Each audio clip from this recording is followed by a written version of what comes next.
Hello CUET PG MBA aspirants, मेरा नाम है हिमांशु मिश्रा और मैं स्वागत करता हूं आपका अड्डा 247 सीयूईटी पीजी के इस बेहतरीन से प्लेटफॉर्म पे।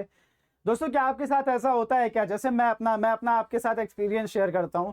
जब मैं कॉम्पिटिटिव एग्जाम की तैयारी करता था या वनडे एग्जाम की तैयारी करता था, तो प्रॉब्लम पता है क्या होती थी? जैसे ही मैंने मान लो थोड़ा सा भी पढ़ाई किया, हल्का सा भी पढ़ाई स्टार्ट किया और मैंने दे दिया मॉक मॉक टेस्ट। आप लोग जानते ही होंगे, मॉक टेस्ट दे दिया मैंने। पहला मॉक हो गया, दूसरा हो गया, तीसरा कह लो आप।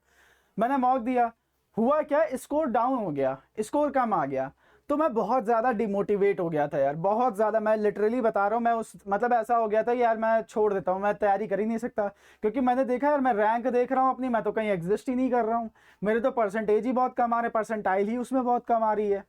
तो इससे पता है क्या होता था? इससे डिमोटिवेशन इतना ज़्यादा हो जाता था कि मैंने एक टाइम बाद मॉक देना बंद ही कर दिया। मैं सोचा छोड़ो, मैं दूंगा ही नहीं मॉक।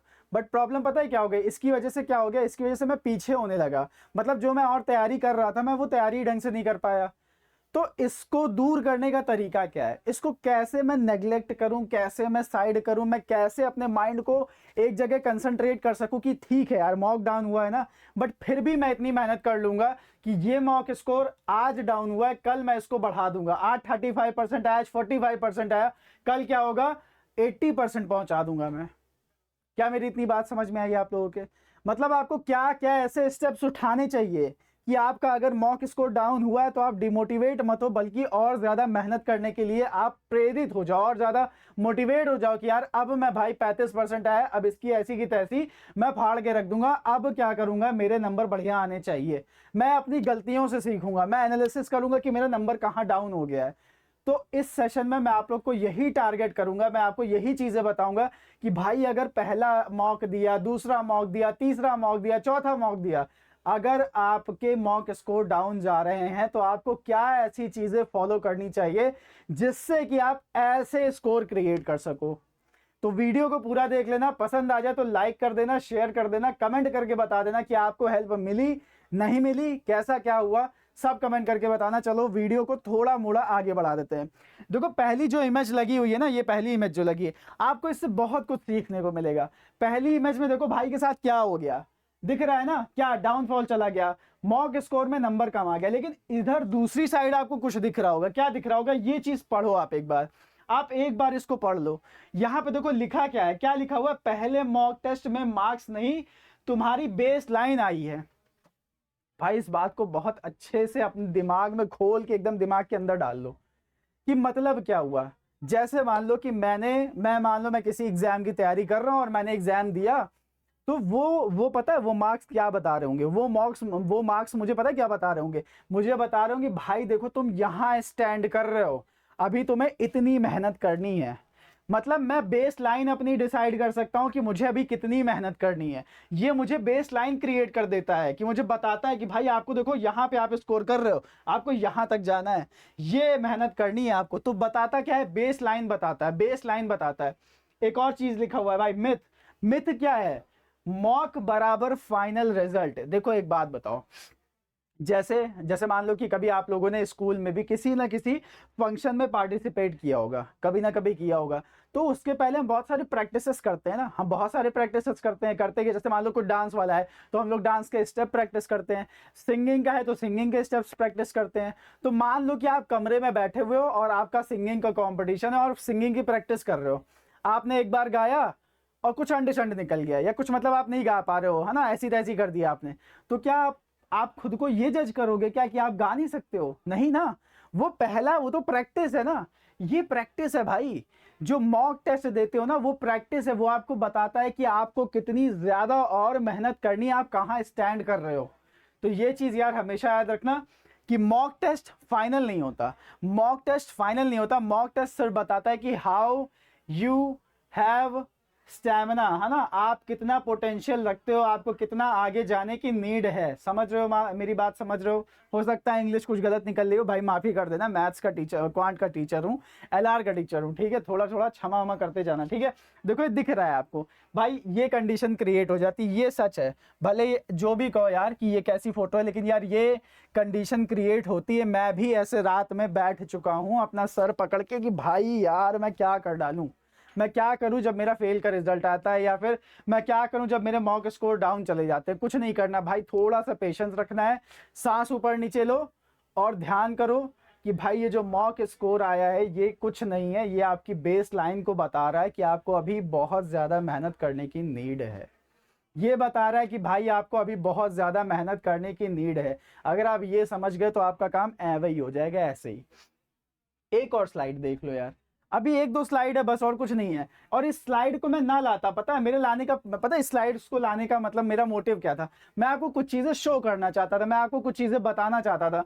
जैसे अगर मैं ये स्लाइड दिखा रहा हूँ तो ये स्लाइड मेरा दिखाने का सिर्फ एक मोटिव था कि भाई देखो ये मेहनत है, ये मेहनत है, दिस इज मेहनत, दिस इज हार्डवर्क, ये हार्डवर्क है, ये हार्डवर्क है, ये सही डायरेक्शन की हार्डवर्क है। सही डायरेक्शन कहाँ से मिलेगा? मैं दूंगा।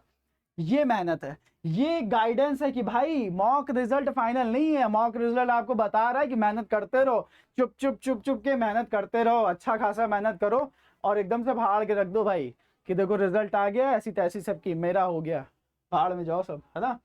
दूसरी चीज ये देख लो, ये समझ लो। अब जैसे ये देखो पिक्चर दिखी हुई है, ये पिक्चर बनी हुई ना, ये आपके माइंड में कुछ इमेजिनेशन क्रिएट कर रही है कि भाई हाँ मैं भी ऐसे ही सोचता हूँ, जब मेरा ऐसे ही रिजल्ट आता है तो मैं भी सोचता हूँ कि भाई क्या करना है।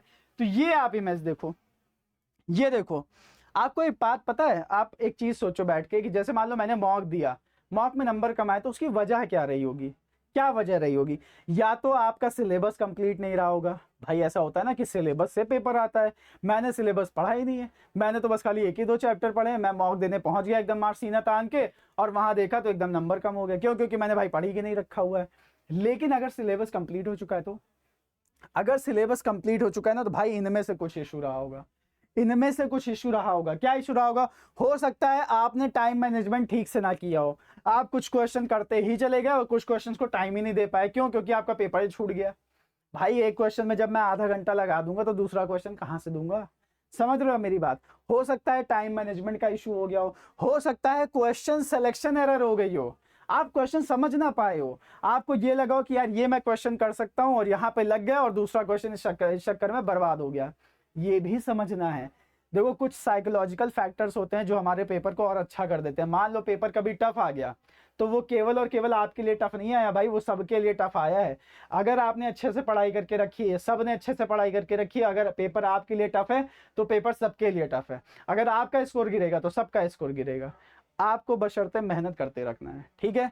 तो ये सारी चीजें आप देख सकते हो। एग्जाम का फोबिया, स्पीड, प्रेशर, भाई जब मॉक दो ना और टाइम डाउन होता जाता है कि यार 10 सेकंड, 9 सेकंड, 8 सेकंड, 7 सेकंड, हालत खराब हो जाती है। आप वहां पर पता है 5 + 6 10 लिख दोगे, इतना प्रेशर क्रिएट हो जाता है। तो ये कैसे हटेगा? ये मॉक टेस्ट में ही प्रैक्टिस करते रहो। मॉक टेस्ट के प्रेशर से ही आपको पता चलेगा कि रियल एग्जाम में हमें ये गलती नहीं करनी है। भाई 5 + 2 बराबर पता है 8 लिखते हैं बंदे एग्जाम प्रेशर की वजह से। मैंने भी लिखा है, मैंने 4 × 4 12 लिखा था। सीजीएल का वो एग्जाम था और भी बहुत सारे एग्जाम, मैंने वहां पे 4 × 4 लिख दिया। 4 × 4 पता है 12 लिख दिया था। तो ये मेरे गलती पता है अभी तक क्यों ध्यान है? क्योंकि भाई 4 × 4 आप 12 कैसे लिख सकते हो? लेकिन मैंने लिख दिया क्योंकि भाई प्रेशर रहता है, जब तक काउंट डाउन होता है ना तो बहुत प्रेशर पड़ जाता है। तो उसको हैंडल करने के लिए आप क्या कर रहे हो? मॉक टेस्ट की प्रैक्टिस कर रहे हो, ना कि आप रिजल्ट देखने के लिए कि भाई मैंने रिजल्ट देखा दैया मेरा तो नंबर कम आ गया। ऐसा नहीं करना है ना। तो ये चीजें आपको समझनी है। एक और चीज भाई, एक और चीज, एक चीज और, एक चीज और, एक चीज और समझ लो, एक चीज और समझ लो। अगर अगर मैं ये 3 फोल्डर फॉर्मूला यूज करूं, जैसे मैं देखूं कहीं मैंने सिली मिस्टेक तो नहीं कर दिया, मैं ये समझूं कि कहीं मैंने सिली मिस्टेक तो नहीं कर दिया। सिली मिस्टेक जो मैं बोल रहा हूं भाई, सिली मिस्टेक सब करते हैं, लेकिन अगर आप 10 में से 6 सिली मिस्टेक कर रहे हो तो आप गलती कर रहे हो। वो सिली मिस्टेक नहीं है, वो आपकी गलती है। 10 में से 1 सिली मिस्टेक होती है, 2 सिली मिस्टेक हो जाती है, 6 नहीं हो जाती, 5 नहीं होती, 4 नहीं होती, 3 नहीं होती, 1-2 हो जाती है, वो अलग की चीज है। लेकिन अगर आप 10 कर दे रहे हो तो भाई गलत है। दूसरा, टाइम मैनेज करना भाई सीख जाओ, टाइम मैनेजमेंट सीखो। मॉक टेस्ट दो, भर भर के दो, नंबर कम आ रहे हैं आने दो, भाड़ में जाए। हमें सीखना है, हमें सीखना है। मैं एक वीडियो देख रहा था यार, उसमें पता है एक छोटा सा बच्चा था, उससे एक इंटरव्यूअर ने पूछा, वो उदास खड़ा हुआ था, तो उससे पूछा कि क्या हो गया, तो उसने पता है क्या बोला? उसने बोला कि मैं हार जाता हूँ, मैं कुछ भी करता हूँ मैं हार जाता हूँ, मेरे नंबर कम आ जाते हैं, मैं दौड़ता हूँ तो मैं हार जाता हूँ। तो इंटरव्यूअर ने पता है बहुत बढ़िया बोला, उसने पता है क्या बोला? उसने कहा कि आप हारते थोड़ी ना, आप तो सीखते हो। भाई हम लोग हार थोड़ी ना रहे, हम तो सीख रहे हैं ना। मैं सीख रहा हूँ ना, आप भी सीख रहे हो। आप मॉक टेस्ट दे रहे हो तो आप सीख ही रहे हो ना, तो आप सीख के और अच्छा करोगे, सीख के और अच्छा करोगे। It is up to you कि आप सीख रहे हो कि नहीं सीख रहे हो। भाई मैं एक बार साइकिल लेके निकलूंगा गिरूंगा, दूसरी बार लेके निकलूंगा गिरूंगा, तीसरी बार लेके निकलूंगा नहीं गिरूंगा, चौथी बार लेके निकलूंगा सीख जाऊंगा चलाना, पांचवी बार लेके निकलूंगा दूसरों को बैठा के घुमा दूंगा। यही तो होता है ना। लेकिन आप साइकिल लेके बस ऐसे ही निकल जाओ, ऐसे ऐसे करके चल दो, घंटा आप सीखोगे नहीं? सीखोगे कैसे? सीख सकते हो आप भाई? साइकिल लेके ऐसे निकलोगे कहाँ सीख जाओगे आप? नहीं सीखोगे ना, चलाना पड़ेगा, प्रैक्टिस करनी पड़ेगी। हर बात पे एक ही चीज टिकी है भाई, प्रैक्टिस करनी पड़ेगी, प्रैक्टिस करनी पड़ेगी। प्रैक्टिस मेक्स मैन परफेक्ट, ये सच है, ये लिटरली सच है। समझ रहे हो ना मेरी आप बात? तो बस ये लिखा हुआ यार, इसका मतलब यही था कि बस आप मेहनत करो। आपका स्कोर डाउन आया, आप मेहनत करो। एक राज शमानी है ना, बहुत बढ़िया, कितनी बढ़िया बात कही यार उसने। आपको डर लग रहा है, आप मेहनत करो। कोई कुछ बोल रहा, आप मेहनत करो। ऐसे ऐसे आंख बंद करके आप मेहनत करो। आपका स्कोर डाउन है, आप मेहनत करो। कुछ भी हो रहा है, कोई कुछ कह रहा है, आप मेहनत करो। कुछ भी हो रहा है, आप मेहनत करो, मेहनत करते रहो, करते रहो, करते रहो, करते रहो, करते रहो। साला किसी ना किसी दिन तो ऐसा मौका मिलेगा जिस दिन किस्मत का दरवाजा खुलेगा और आपका काम हो जाएगा। उस दिन कोई नहीं होगा, सिर्फ आप ही आप होगे। ओके, तो it is up to you. मेहनत करते रहो। मॉक्स डिसाइड नहीं करते हैं आपका फाइनल रिजल्ट, वो आप हो जो आपका फाइनल रिजल्ट डिसाइड करेगा। मॉक नहीं डिसाइड करेंगे, मॉक सिर्फ प्रैक्टिस करवाएंगे आपको, आपकी गलतियां बताएंगे। It is up to you कि आप उस गलती को सुधारोगे या उस गलती को एज अ ताज पहन के उदास बैठे रहोगे। होपफुली आप मेरी बातों को समझे होंगे। मैं बस इतना बोलना चाहूंगा कि ऑल द बेस्ट। पढ़ते रहो, पढ़ते रहो, पढ़ते रहो, मेहनत करते रहो, मेहनत करते रहो, फोड़ के रख दो एग्जाम को। Okay, bye bye.